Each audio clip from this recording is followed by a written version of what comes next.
This is Sal here with famous IndyCar driver. He's smiling when I said famous. JR Hildebrand. And since you're here, I thought I would ask a question that's always been on my mind. Yeah, we sure. have a picture here of the Indianapolis Motor Speedway. Yep. And I've always wondered, how it seems like turning is a very important part of the. That is absolutely an important part of what we're doing. Of the race. People get fixated on the car going straight, but the turning part is pretty seems important. to be where a lot of the skill comes into it.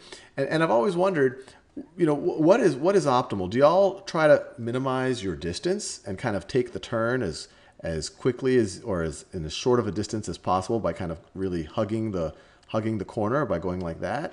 But when you do that, you have to turn more. There's more G-forces. There's more kind of centripetal force that your tires have to deal with, that the human has to deal with, versus taking the outside where you have to cover more distance, but the centripetal acceleration, the G-forces aren't going to be as dramatic. So how do you think about that? Well, every track ends up being a little bit different. But when we take Indianapolis here as the example, if you're all the way on the inside, it's like the 800-meter runner's kind of path. It's the shortest distance. You can kind of get from point A to point B. The lap is the same every time, so it doesn't actually depend on you running a specific distance or not. For us in this example, the car actually just won't do that. If you think about being all the way on the inside, through the corner, and then exiting all the way on the inside, it's having to do the most work to follow that path. And in Indianapolis, we're approaching turn 1 at upwards of 240 miles per hour. Wow, and that okay. turn 1 is not, it's hardly banked. It looks quite flat in person. So as opposed to, NASCAR running at Talladega or Daytona, these big giant super speedways, the car is having to do quite a lot of work to get through the corner here.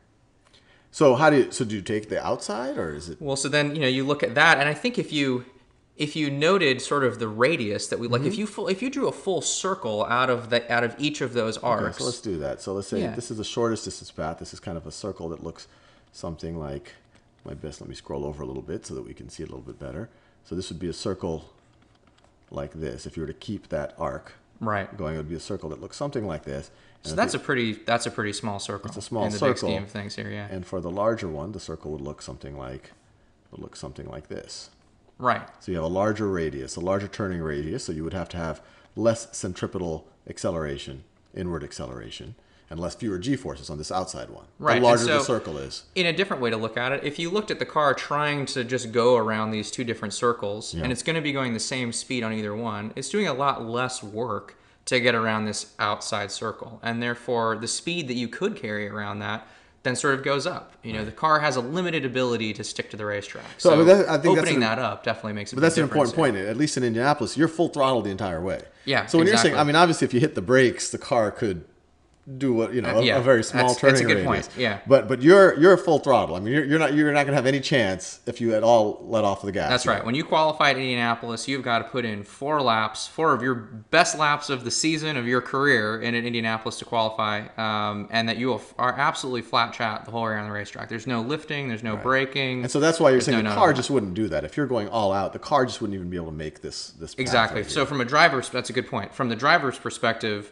you have to stay flat out if you're going to go fast. If you're going to set a lap time that's relevant, you have to be able to stay flat out. And so at that point, then you're searching for the line around the racetrack that you can do that most efficiently. Right. And so then in this example, increasing that radius by going from our green circle out to the purple circle does that rather effectively. I see. Or going from the purple to the green back to so you're saying like this.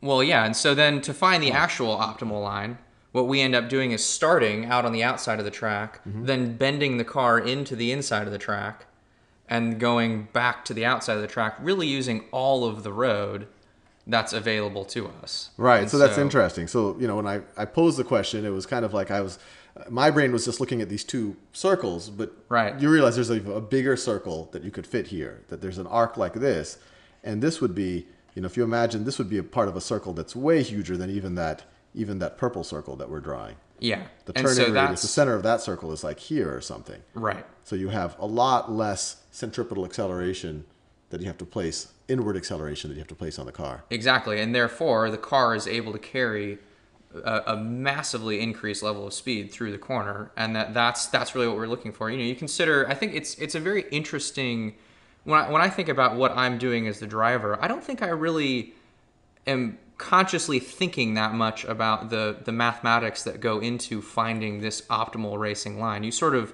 instinctually just gravitate towards what the car feels like it wants to do. Right. But when we look at it from this perspective, you've got the car going down the straightaway here. It's at 240 miles per hour. That's almost as fast as the car is going to go. So it's just this sort of terminal velocity. The drag of the air hitting the car won't allow it to go much faster. The engine's giving all the power it can. Yeah, you're absolutely and that's flat just out offsetting the drag of the, so you can't accelerate. Exactly. It's almost like you're hitting a Top wall speed, of air right, at that point. right. You're not going to be able to accelerate any faster.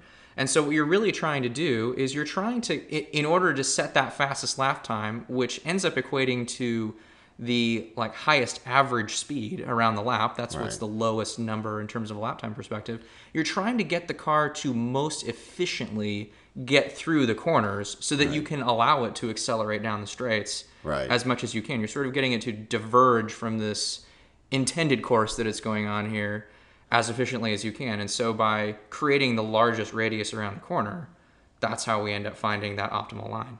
That's fascinating.